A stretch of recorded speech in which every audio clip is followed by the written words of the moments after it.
আজ আমি তোমাদের সোয়াবিনের দম দেখাবো দই দিয়ে। দেখো কি কি লাগছে। কাশ্মীরি মির্চ, একটু চিনি, অল্প জিরে গুঁড়ো, একটু নুন, দুটো তেজপাতা, গোটা গরম মশলা আর 3টে কাঁচা লঙ্কা আমি চিড়ে রেখে দিয়েছি। সেদ্ধ করে রেখে দিয়েছি, খুব সেদ্ধ না, আর্ধেক সেদ্ধ করে রেখে দিয়েছি। 100 গ্রামের মতো দই আমি রেখেছি, এটা এতে দেবো।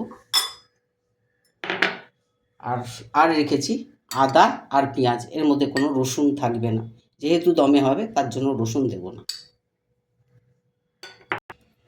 প্রথমে আমি দেখো সয়াবিনের মধ্যে আদা আর পেঁয়াজ বাটাটা নিলাম।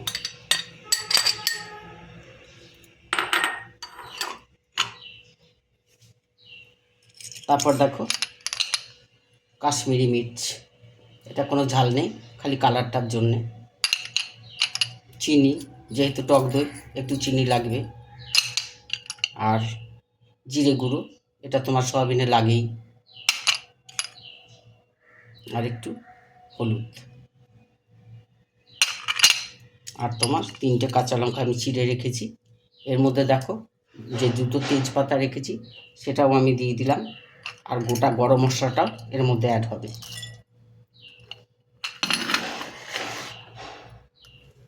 এইবার আমি 100 গ্রাম দই যেটা রেখেছিলাম দেখো এর মধ্যে অ্যাড করছি।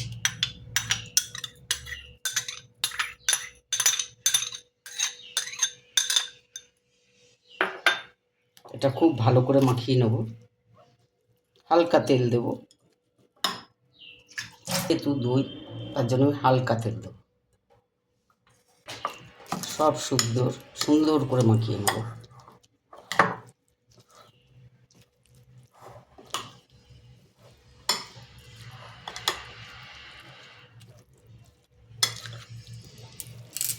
এটা পুরো দমে সেদ্ধ হবে, কোনো ভাজাভুজির কোনো কারবার নেই, শুধু দমে সেদ্ধ হবে।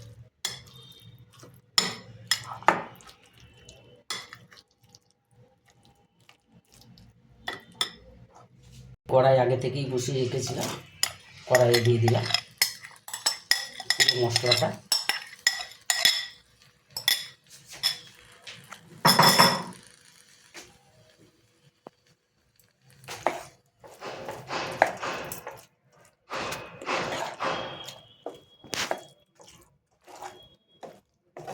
এতে কোনো ঘি লাগে না, আমি রান্নায় খুব একটা ঘি ভালোবাসি না, তাই রান্নাতেই আমি ঘি দিই না।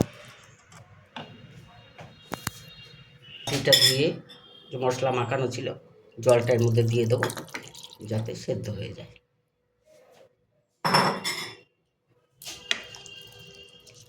আর কিছু তোমাদের করতে হবে না, 10-15 মিনিট চাপা দিয়ে রাখো, তোমার রান্না হয়ে যাবে। এই দেখো চাপা দিয়ে দিলাম যাতে মশলাটার ভেতরে ঢোকে আর সয়াবিনটা ভালোভাবে সিদ্ধ হয়ে যায়। হ্যাঁ বন্ধুরা দেখো, এইবার আমি আন্দাজ করে নুনটা দেব, খুব বেশি দেবো না, যতটা লাগে।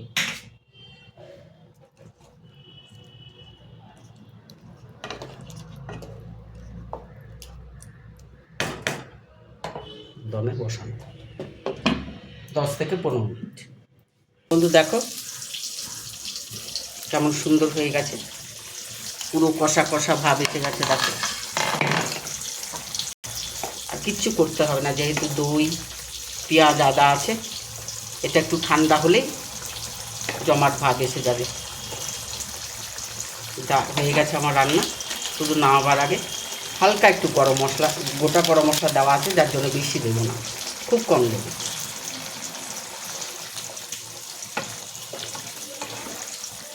খুব ইজি আর খুব সুন্দর।